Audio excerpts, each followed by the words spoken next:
Hello and welcome to Literary Notes, a podcast by the Washington Talking Book and Braille Library. I'm your producer, Nathan Ureta. If you're like me and have been dying to sink your teeth into a page-turner with all this rainy weather, today's guest might have what you need. Glen Erik Hamilton is the author of the Van Shaw series of crime thrillers. Once intimately familiar with Seattle's criminal underworld, Van Shaw leaves that life behind, only for him to be dragged back in by the murder of his grandfather. Longtime WTBBL volunteer Rick Sipe conducted the interview. He also recorded 3 of the Van Shaw novels for our collection, with another currently in process. Here's their conversation. Hello, this is Rick Sipe, a volunteer at Washington Talking Book and Braille Library. And today, we're just delighted to have with us the author, Glen Erik Hamilton. For those of you who may know, he is the author of the Van Shaw series of thrillers. So, Glen, welcome. Thank you so much for coming in today. Thank you so much, Rick. You bet. Okay. I'll try to make this easy. I should tell you that I myself have had the honor of recording now 4 of your books, and we here at WTBBL are in the process of releasing 4 and another one to go. So we're very excited. That's wonderful. About That's that. wonderful. And Yeah. talk about a close read. I mean, you've really literally gone word by word through those 4 books. Oh, yeah. Yeah. And I have some questions about that. All right. Plot holes, red herrings that didn't pan out. I'm ready. Throw the curveballs. Okay. We're set to go. So let's do the easy ones All right. first. Warm up. All right. So what made you want to be a writer? I grew up in a reading family. You know, my parents were very avid readers there and have been their entire lives. And I grew up, as it happens, most of my formative years were spent aboard a sailboat. And when you are offshore and the boat isn't moving because there's no wind, and you've read all of your books 3 or 4 or more times, you start stealing from your parents' bookshelf, even if you're not quite old enough or mature enough to handle the subject matter they're in. And so they read a lot of mystery. They read a lot of action adventure. And I started reading that at a very early age. And I think it just warped me permanently. That's what got me into it. I always felt that I would write someday, but I was never dogging myself about not doing it. I always figured it would come around someday. And as it happened, it did. There came a time when I'm like, I had some time off between jobs before I had to go look for the next one. And I thought, maybe I'll give this a shot and see if I like it. I knew just enough about writing to know I had an inkling of how hard it would be. I'll put it that way. I knew it was not going to be easy. So I went to the library. I wrote freehand every day. We were new in Los Angeles at the time. Went to the Buena Vista Library in Burbank, sat in a carrel, and just wrote freehand. And I realized, yes, I was correct. It's really hard work. And yes, I was correct. I really enjoy it. And then I just started taking classes from there through the UCLA Extension and other sources, and got into it that way. And decided after a while, it's like, I think I can produce a book. I think I can get a book. I don't know if it can be published, but I think I can write a book. And managed to produce one. And it sort of had a fairy tale beginning. I found an agent in short order. The book was published in short order, and that launched me into writing Van Shaw, and I've been doing that since. Wow. So the character Van Shaw was not a character in your first book. He was there, but not fully formed. I would say, people ask how long did it take you to produce the first book, and I always think of it as my first book was really about 2.5 books because there were subplots that didn't go anywhere. The main plot was semi-formed at best. And so it was the process of really learning to craft it. I was in a writing group where we would bring in pages every week and read them to one another and get feedback. And I was in that for a number of years before I had a finished manuscript. And I consider that kind of grad school 10 pages at a time. And in the course of those years, I probably wrote the equivalent of 2.5 novels before it actually produced Past Crimes, my first book. But It taught me a lot about writing. It taught me, most importantly, about how I write, because how everybody writes is different. It's still an evolving process. And it gave me a lot of very concentrated, very good feedback early on that I hope I'm still reaping the benefits of. What's your favorite part of being a writer? Oh, the beginning and the end. Honestly, that first new bright, shiny object when you have a plot idea or a concept or even just a scene in your head and you're like, that sounds awesome. I want to write about that. Skip to, many months later usually, typing the end on maybe your first or second set of serious rewrites on that. That's a pretty special notion too. In between, there are joys, definitely, but it's just a lot of work. And that's part of my advice for anyone interested in writing is accept the fact that it's hard work, accept the fact that it's a journey, that you're going to be learning constantly as you go. You're always a student, and just make that part of the joy, part of the process. But that bright, shiny object is wonderful. And if you're not careful, it can distract you during it'll distract you from doing the hard work on the one thing you're working on right now. I see. What, do you write at home? I will write wherever I can find the space and the quiet to do so. So yes, I definitely write at home. I will go to cafes and sit down with a cup of coffee and monopolize a table for a few hours and hopefully spend enough money to justify that with them. Or I'll just steal spaces. If somebody has an office that they're not using at particular times, I might borrow space there because it might have the advantage of large tables where I can spread out a lot of pages, which is harder to do at home. You develop a certain amount of adaptability. You try to learn to write wherever you can, because if you are a little too precious about it, I think that can be a challenge. Where do you get your ideas? Oh, the classic question. They crop up everywhere. Sometimes, just occasionally, I'll read a story and think, okay, that would make if I twist it a little, that would make a good fiction. But a lot of the time I start with, what is the emotional tangle I want my character to be in, and what might represent that? Or sometimes, what sort of challenge haven't I seen them try to overcome before? And it's not just Van, the main character. Sometimes it's the side characters as well that really intrigue me.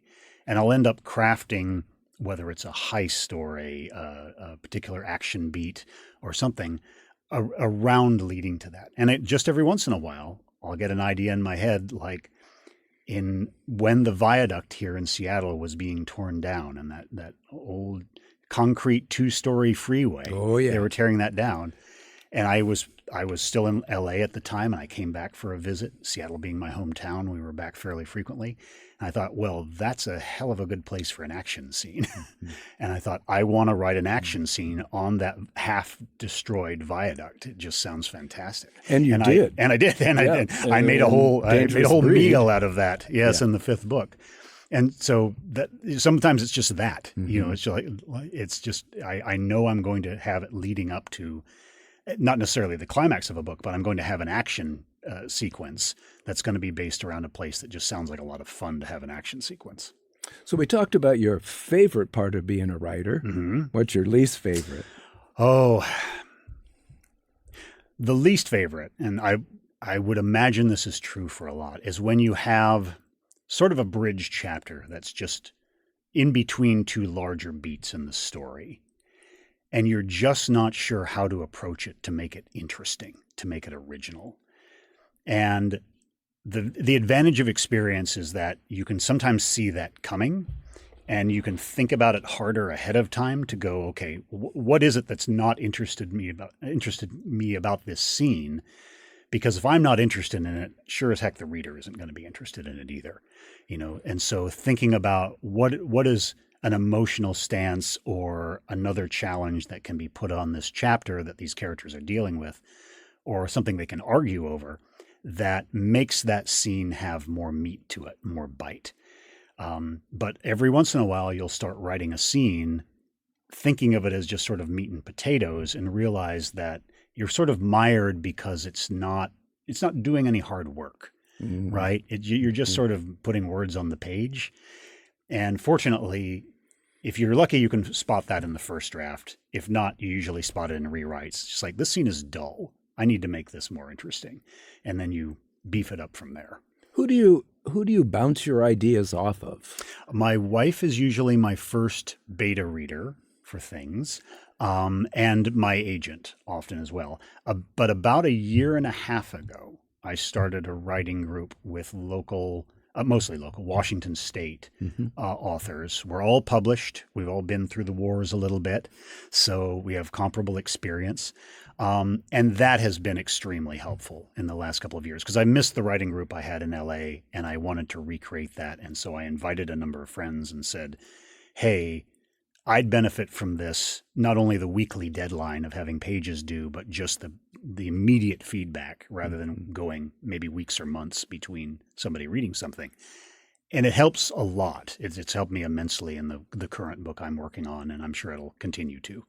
So this kind of solitary act of writing, it really becomes, in one hand, a group effort. Absolutely. Absolutely. We're all picking each other's brains for new ideas and getting new ideas about each other. We all have slightly different styles, which helps a lot too. So you learn from other people's writing. Forming a good writing group is also one of the things I often recommend to newer writers too, is that try to find people whose work you respect and punch up, essentially work up to that, that level. The speed at which you turn around work increases rapidly, and consequently, you get into a momentum that helps a lot too. That's interesting. I hadn't really thought of it that way, that would be the benefit of a writer's group, to actually have somebody say, this scene doesn't work, or why is he doing that? Yes.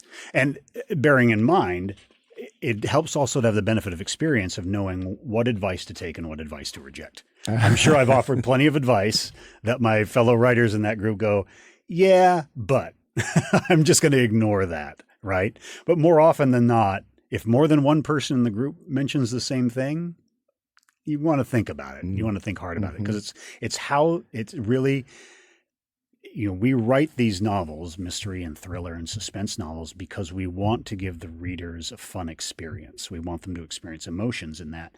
And if it's not landing, it's good to know that early and try to judge, okay, this isn't playing the way I thought it would play. I need to maybe take a different approach or try something a little different.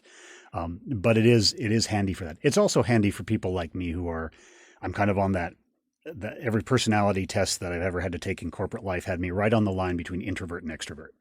So I would be unhappy going away and writing for months without some sort of feedback and interaction. I love going to conferences for the same reason. I get to interact with my fellow writers for 3 or 4 days, and then my battery is full and I get to go away for a while and be on my own. The writing group serves a lot of the same purpose. Oh, that's good. So what one thing do you know now about being a writer that you wished you knew when you started? It's not necessarily going to get any easier as you go, because your skill level, hopefully, if you're paying attention, is going to increase. So the bar goes up.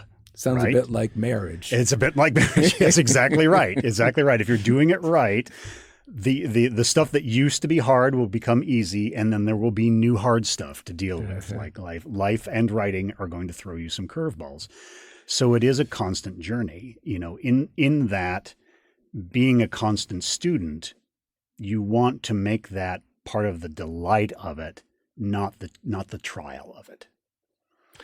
When you actually write the book or structure the book, do you storyboard? Do you know all the plot lines before you start? I say I wish, because I've kind of recently come to the realization I have not written so far 2 books in the same fashion. My first book, as I said, went through multiple iterations really before it found its footing. My second book, I tried to write largely organically, or what's often called plotting versus pantsing. Plotting, of course, is plotting things out ahead of time. Pantsing is writing by the seat of your pants.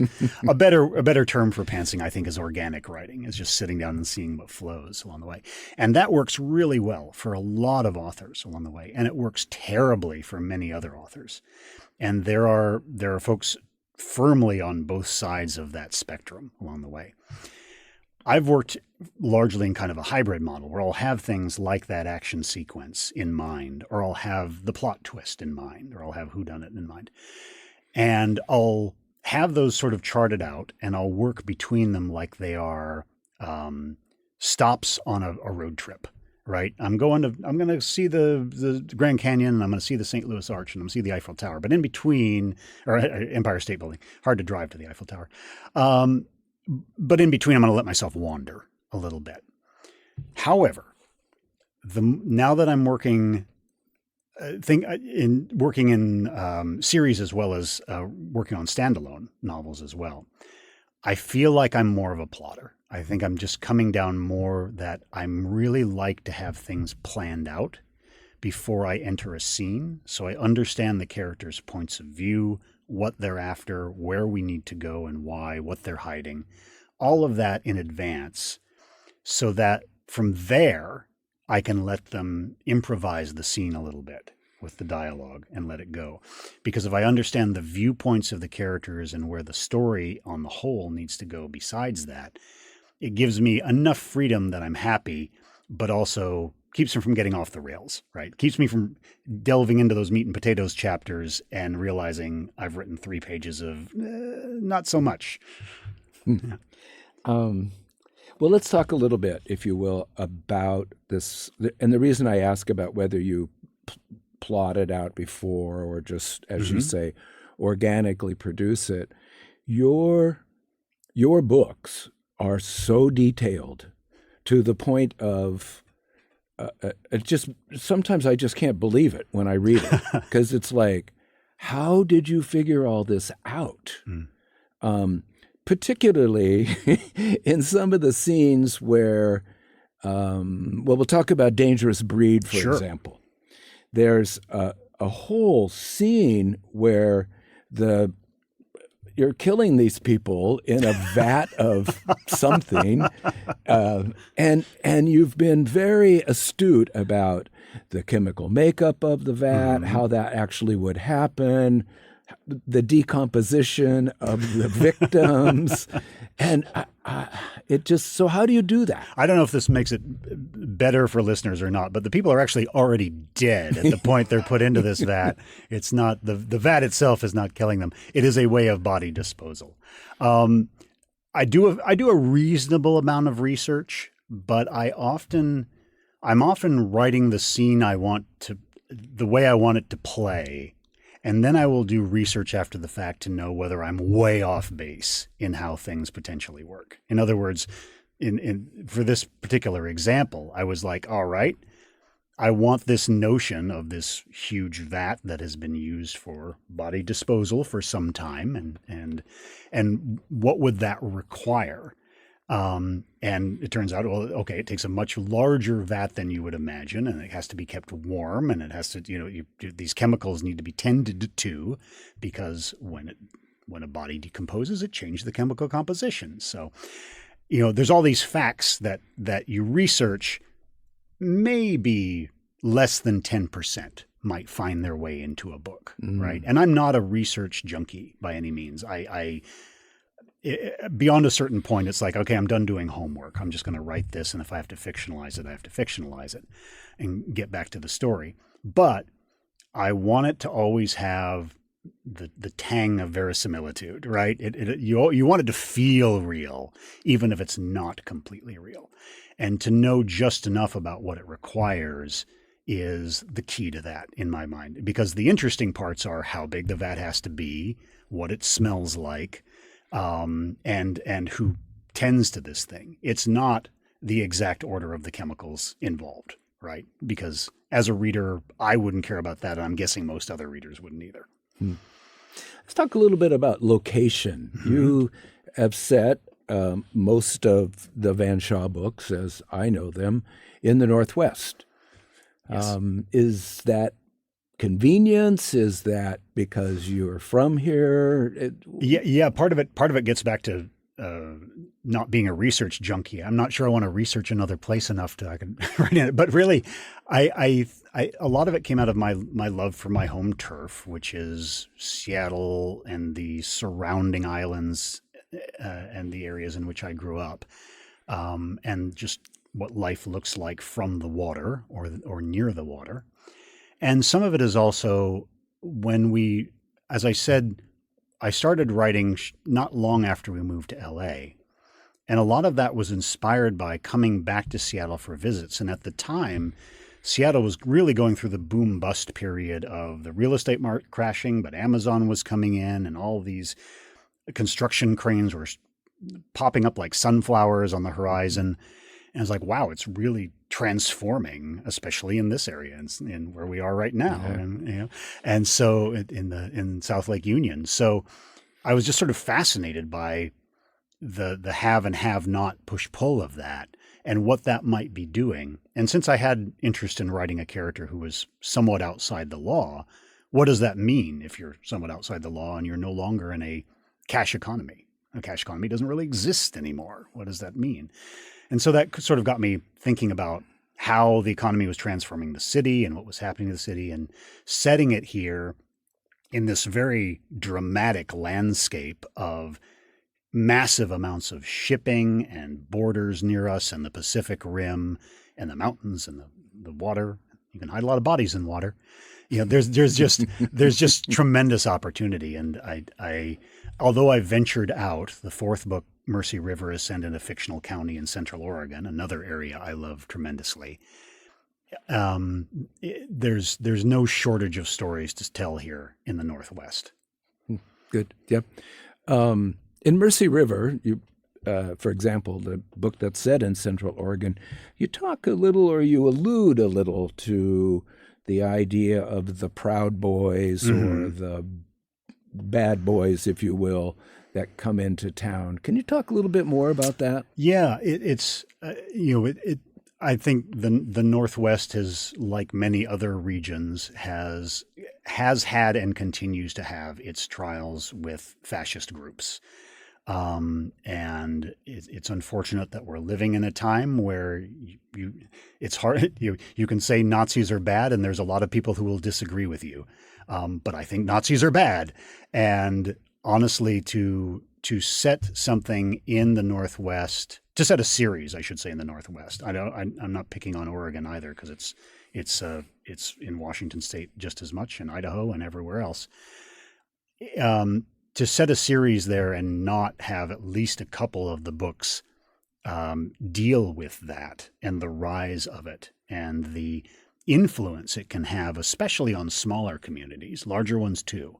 But in smaller communities, these groups can wield a surprising amount of influence, and it's pretty terrifying. Mm-hmm. The amount of fear and intimidation that can go into a community. And I wanted that as an aspect of that particular story, and how those groups find a footing and grow, right? And how difficult it can be to weed them out. Yeah. Let's talk about Van. Mm-hmm. Van Shaw, the great Van Shaw. Thank you. Who is he?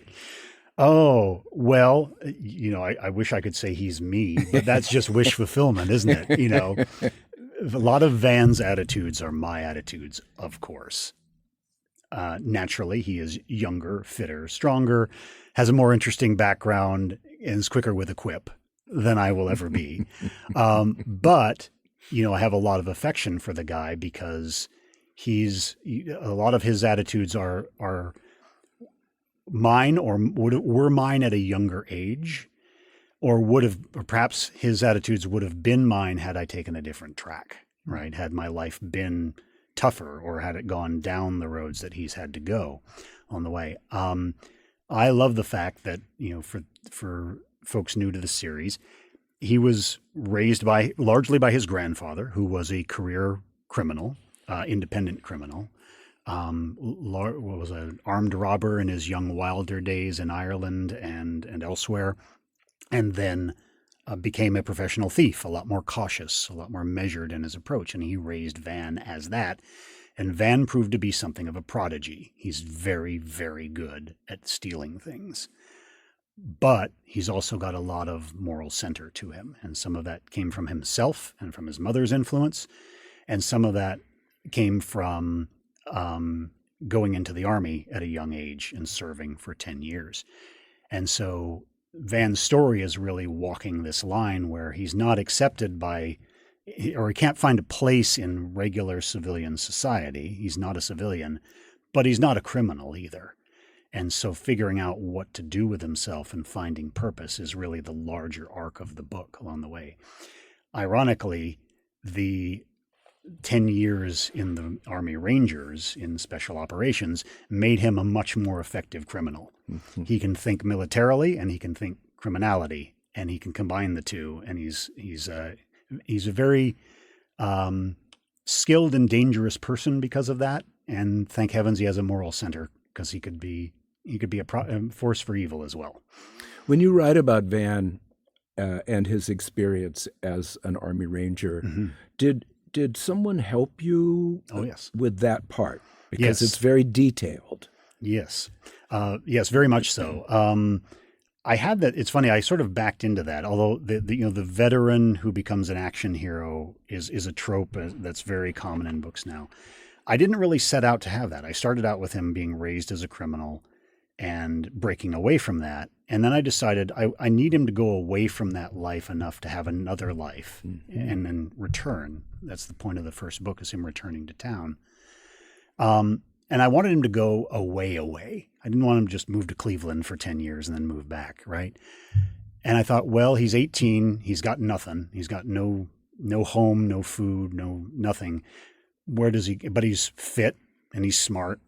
And he's like, he needs 3 hots and a cot. So maybe going into the Army, what he thinks of as a temporary measure might be a good way to go, right? He can at least get some savings and get his feet underneath him.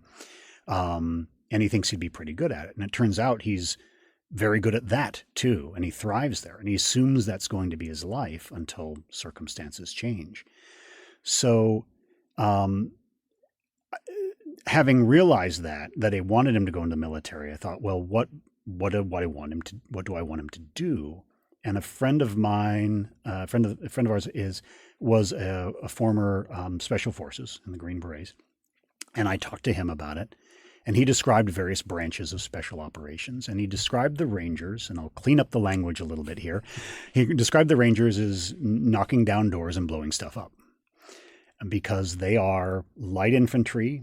Anywhere in the world in 18 hours, go in, do the mission, get out. They're not there to be embedded. They're not there to win hearts and minds. They're raiders. They're pirates. They go in and they do what they need to do, and then they get back out again. I thought that sounds like Van at age 18. Sounds like 19. That's exactly what he would want to do. Yeah. And it sounded perfect for his skill set of what is a heist, if not a raid, an operation. He would be attracted to that. And so I started researching the Rangers, and through other friends, I made some contacts and interviewed them multiple times and sent them sections of the book to go, hey, check this. Make sure not just the facts are right, but that the mindset is right. Right? Even big action scenes like one in Mercy River I have, where we have 2 groups, both of them with military experience coming together. I'm like, make sure this reads like an actual sortie that you guys would be on, or a mission that you guys would be on. And the ability to run that past those guys was invaluable. Really, they caught many mistakes. Any mistakes are left in it are mine, and all the good stuff is theirs. I'll say that. Yeah. Well, it really, having served in the Army myself, mm-hmm. not as a Ranger, I was just fascinated. It's just like, oh, that's a whole part of the Army I didn't know about. You kind of know those guys are out there on the periphery, but so I was just fascinated with the amount of detail that you show in the book and how that experience has impacted Van. What do you think Dono, who was Van's grandfather, mm-hmm. what do you think Dono thought when Van said, I'm going in the Army. Well, first off, I don't think there was any contact between them. I think when Van broke away, he broke away. I think Dono learned about that through people later on, that Van had entered the Army, and there was, Dono being Dono was probably both really, really ticked off that the kid had taken off, and also incredibly worried and had no words to express that, because he's not that sort of man. He's old school. He was probably relieved that Van had ended up somewhere that wasn't in prison or in a ditch, right? And so, but there was no between one of the scenes we see in Past Crimes and the letter that gets sent to Van at the start of Past Crimes. I don't think there was any contact between the two of them. I see. Yeah. While we're on the subject, because they're both overly prideful. Yeah, that's why. While we're on the subject of Van, let's talk about Van's girlfriends. Sure. Lucy. Mm-hmm. Mm-hmm. She's gone. I thought sure they'd get back together. For now, life is long. You never know. If you read Dangerous Breed, and I don't know if you read the story that was published with it. I think it's in this paperback. I'm pointing for your listeners. I'm pointing to a paperback on the desk. So I'll just reveal that around pandemic time, when in early 2020, when I was writing Dangerous Breed, or had just finished writing it, I think, was when the pandemic hit. And again, for listeners outside Seattle, the pandemic hit here first, on the U.S. shores.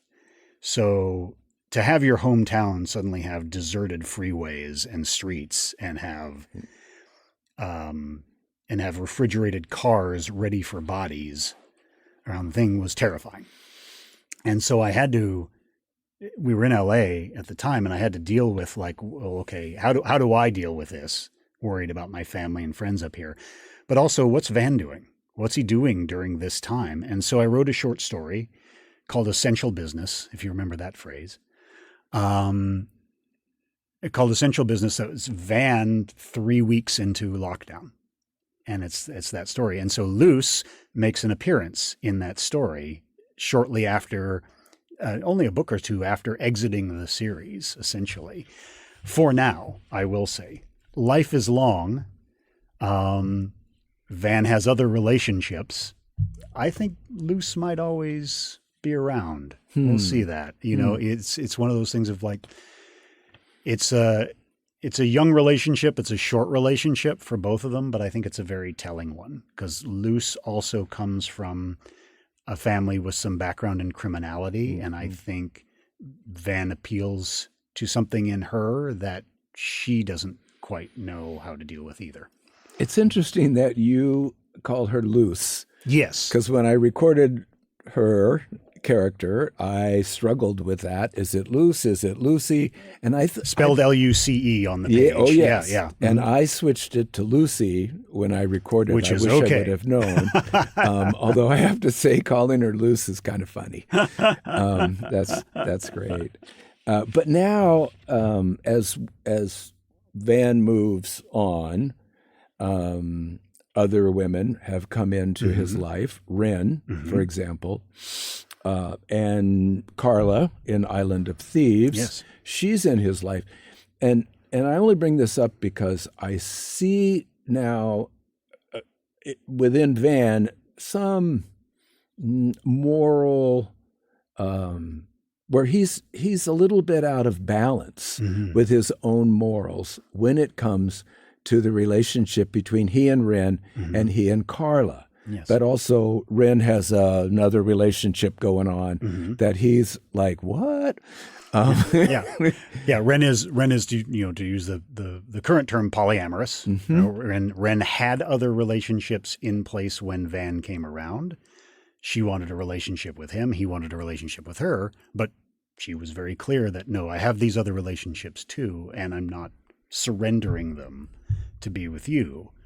And he, after some thought, which I think is still ongoing, accepted that, right? And so I I did that because, one, it's a very modern problem, I think, for Van is younger than I am, of course. And I think it's a much more modern problem for people of Van's age, is understanding this world of multiple relationships. It's less so for folks of our generation, perhaps, but I think it's more so for when I can see the children of friends of mine, as well as my own kid, who's in their late teens.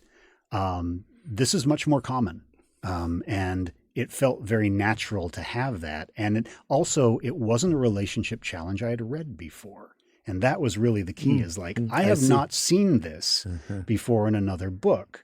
And I want Van to struggle with this a little bit, and struggle with it not only in the fact that accepting that Ren has other relationships that are part of who she is and what makes her happy, but also it's a struggle if he starts a potential relationship as well of, am I okay dating Ren and this other person, right? What happens if I have another relationship? And, it's not just one-sided. It's dealing with the new territory on both sides. Mm-hmm. I really appreciate that in his character, that we see his evolution. He is not a static character at all. No, he moves, he changes. That's very intentional. He grapples with things in his own mind as to, is this okay? Van does not age real time in the books, but he is growing older. Mm-hmm. He ages, in the first 6 books, he ages about 2.5 years, I'd say. And I want to keep him evolving, because that's how to keep a character interesting to me. It's not just growing older, it's growing different. Right. And he has to change to keep the books interesting for me, and I think the readers as well. Mm-hmm. That's great. Let's talk about chase scenes. Oh, yes. I love your chase scenes. Good. They are so much fun, both to read and for me to record. They're very detailed. And obviously that's intentional. But my real question is, do you build models? Do you follow the path? Do you say, okay, the character is going to come down this hill and going to turn left on this street? And how do you do that? The more complex it is, the more modeling I have to do. Mm-hmm. If it's a straightforward thing of one car chasing another up onto the viaduct, for example, as we were talking about, right? You go up onto the viaduct and then you change to a foot chase after that. I usually have a pretty good idea mentally of what's there, and then craft the scene around that. You don't make it too complicated, you don't make it too long, but you do want it to be detailed. If, on the other hand, like the scene we were describing in Mercy River, where we have 2 groups coinciding with one another on a city street and there's multiple things going on, I had graph paper and kind of figured that out. It's like, who can see what and what's going on at this time, to make it both exciting but also clear to the reader, or as clear as you can, understanding that there's a bit of a fog of war thing going on, right, when things are exciting. But you want to make it as cogent to the reader as they can, because you don't want them confused about what's happening. You want them excited about what's happening, right? Mm-hmm. So the more complex it is, the more the pen and paper come out and I start figuring out how to work this in. But really what it's about with chase scenes and any action scenes is you slow down enough to take the beats one at a time, because time often slows when we're in panicked situations, and to make it really emotionally resonant. It's not about the steps that are being taken. It's about how those steps make you feel, right? And a chase scene should be terrifying and exciting in equal measure. And that's really the point. Well, I would add to that, in your chase scenes, not so much the one in Mercy River, because that's in a fictionalized county, but in the chase scenes that happen in Seattle, you are just right on about what street you're on, which direction the car is going, or whoever is chasing is going. Does that make it more difficult or less difficult to be so exact? I've never found it to be much of a barrier. I think it's the sort of thing where when you have restrictions, your direction becomes easier. You know which path to take because you can't take these other paths. If it was a wide open, it might be harder to write, right? But since I know that's a one-way street and that goes down to the water and nowhere else, that kind of dictates what has to happen, right? And so that the advantage of limitations. Let's talk about some of your other characters if we can, because so many of them appear in multiple books, and really my question about them is, are they real people that you're modeling? For example, not so much Willard, who is Donald's old friend. Yes, and dramatic. Yes. Yeah. But Hollis, I'm fascinated with Hollis. Is he someone you know? Hollis's personality is very much based on my father. Not in the criminal bent, although I think Dad had a bit of that too. But the gregariousness, that ability to make friends anywhere, the handiwork. Hollis is very good at building things. He's a smuggler and is able to build these hidden compartments extremely well. Just the general competence around things. A little bit of the build, although Hollis is a very exaggerated version of my father. My father was not built like an orangutan, but he was very strong and had large upper body, and broad hands and shoulders and everything else. And so there's certainly there's the spirit of Hollis is in my dad, so I have quite a bit of that. Appearance-wise, they look very little alike. What about Addie? Addie is a delight. Addie is Dono's former neighbor, now Van's former neighbor and close friend. Addie is an octogenarian. She is a force of nature. She has built something along the lines of a garden gnome, and seems to have had perhaps a dozen different careers in her life. Part of the delight is finding new careers that Addie has stumbled into, was doing at one point. She was involved in being a librarian, in the medical community. At one point, she had a bit of roller derby in her background in San Francisco back in the day. And so just finding new things that Addie has done is like, Addie is the person who kicks Van in the shins and tell him he's doing wrong. That he's not living up to his responsibilities as a member of the community or as a family member. She's the one who will give him what for, and he'll take it because she is who she is, right? And he respects her more than perhaps anyone in the world. Mm-hmm. And Addie is maybe my favorite character to write because she suffers no fools and has tremendous compassion all at the same time. Syndra. Mm-hmm. Is she Van's daughter? Is she his sister? Younger sister, I would say. Right? They are, 16 years apart in age, I would say. Van sees what his life might have been in Syndra, who was raised like him, largely in foster care and elsewhere, because like him, her father was largely institutionalized or incarcerated during much of her life, right? And so he sees Syndra as what might have come of me had Dono not been around as much as he was, but also sees a spirit in her that he really respects. And so she becomes something of a foster granddaughter to Addie and a foster sister to Van. And the three of them make up this sort of ersatz family of three folks who didn't really have much of anyone, although Addie has lots of friends, forming a unit, them together, and really learning from each other as much as anything. Syndra being around and needing a role model teaches Van how to be a role model, which he's never had to be before. Mm-hmm. I have one kind of a trick question. I like the curveballs. I love being asked questions I've never heard before. These are great. Okay, so you and I are at a bar, mm-hmm. and we've each had 4 whiskeys. Okay, so I'm on the floor unconscious Yeah, at this pretty point. much. Yeah, okay, right. Which writers would you admit to stealing from? Oh, you don't even need whiskey to get that out of me. That's easy. I mean, I grew up. Let's do the early influences first.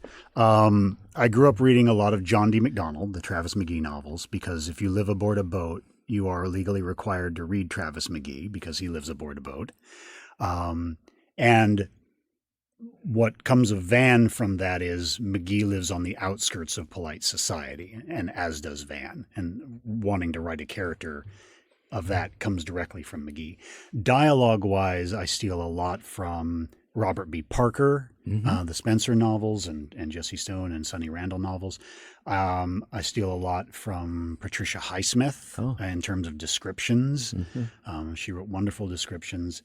Agatha Christie does a great job. You know, if you revisit her, you find she does a wonderful job of summing up characters very quickly. And I really like that about her. She won't describe a character necessarily in detail, but she'll describe a couple of aspects of them that really make them stick in your head.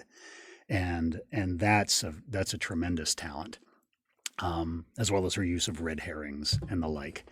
And so those were early influences. More recently, I try to read a pretty wide gamut. Martin Cruz Smith, the author of the Arkady Renko series in Gorky Park, probably is the author who balances the literary and the mystery as well as anyone. He can be really poetic. I love Mick Herron's Slow Horses. I love S.A. Cosby's writing about the rural South with Blacktop Wasteland and others. On the humorous side, I'm a big fan. I'll do a shout out for someone whose webinar I just attended. I'm a big fan of Katrina McPherson. She is a emigrated Scots person from Scotland and now lives in California and writes mysteries, both standalone and humorous series as well. And her sense of humor is great, but her sense of characters with a slightly skewed point of view is really good too. And I mentioned her because I just reopened one of her books on the way. Laura Lippman is fantastic. And Megan Abbott is another one who I think combines the literary and the mystery as well as anyone. So there's too many current influences, I think, to give justice to, but there are some authors out there who are really hitting it out of the park with every book. And consequently, my to-be-read pile is broken one bookshelf and is working on another right now. So, That's great. You mentioned the author of Slow Horses. Slow Horses has now become a wildly popular series. And very well-made series. And very well made. Yes. Gary Oldman is just unbelievably good in it. So who should play Van? It's funny. I wrestle with that because by the time an actor is sort of on my radar for Van, they've almost aged out of the age Van needs to be if he's going to be 28 at the start of the books. And so, for a while, there's an actor named Tyler Hoechlin who he's probably best known for Superman and Lois, for playing Superman in the Superman and Lois series, but he's done a number of movies. But before Superman and Lois, when he was doing the movies, I was like, that's sort of what I picture Van looking like on the way. And I wrote about the right physicality as well. Honestly, though, when it comes to casting, I think it's less about looking like what I think the character looks like and more about the attitude. And I feel very confident there's a young actor somewhere out there that can project that sense of wiliness. Some of my favorite characters to write for Van is when he's distinctly out of place, like he's at a fancy party, and he's not just out of place because he's not of that social class. He's out of place because he looks like the wolf in the dog pen, right? It's like, oh, that's not a dog, that's a wolf, And so you to find an actor who projects that sort of that person doesn't fit here. That's the vibe you want. That's much more important than looking like I described the character looking. Is that something we might see in the future? Well, I hope so. Certainly. I think it's a trap to write a book with the movie in mind or TV series in mind, because number one is there's a lot of steps between this and that. I mean, look at Michael Conley's wonderful Bosch series. It was a very long time before that got turned into a really outstanding TV series. And part of that was because I'm sure part of the advantage of that was that they had so many books to draw from, and they could pick and choose something. If he had started out writing the Bosch series saying, well, I have to think of how this is going to be turned into a streaming thing, not that streaming existed at the time, I probably would have really limited the stories that he told. And it has to be said, I've read some novels in the past few years that are like, you wrote this hoping it's going to be turned into a limited series with Nicole Kidman, or Gary Oldman, or the actor of the day. They're trying too hard to be what they've seen on the screen rather than writing a different story. It's the different stories that are going to get published. I think that's why Slow Horses is so popular, because we hadn't seen it before, right? Also, I have to say, with the 6-episode structure, that's a great way to adapt a single book. To take a single book, turn it into 6 episodes, it works so cleanly. They've just done a wonderful job of that. And there are other series that do that too. But I don't think any of those series, so to my knowledge, started out being written as a novel, hoping it would become something else. I see. Because they're apples and oranges. They're just different things. Yeah. Well, Slow Horses, you can really binge watch that. Oh, absolutely. And we do. We do. Oh, yeah. Sure. So let's, we don't have much time left, but I'd like you to talk a little bit to our listeners that may be thinking they would like to be a writer. Sure. What should they know? What should they do?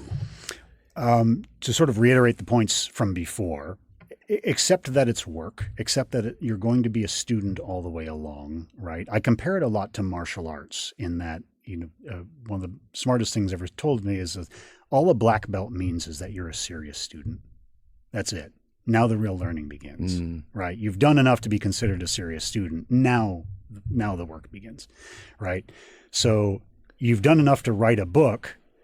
Now the real work begins of building your career as a writer, And so accept the fact that you're constantly going to learning, you're constantly going to be wanting to up your game. And the way to up your game is by don't stop reading.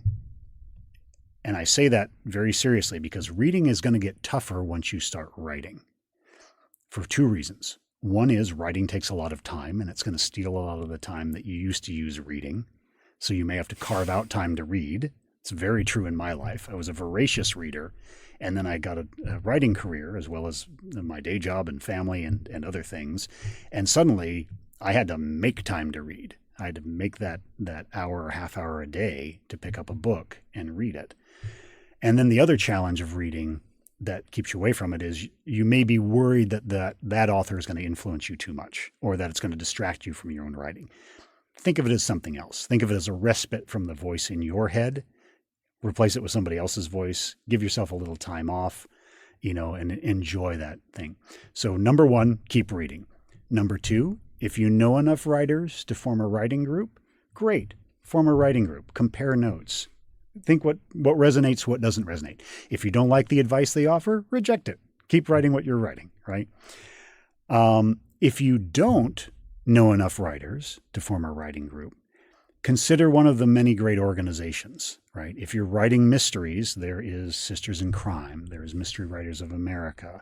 You can join these groups, go to events, go to webinars, go to classes. You can enroll in adult education classes, right? It's a great way to meet people and also bounce ideas off somebody.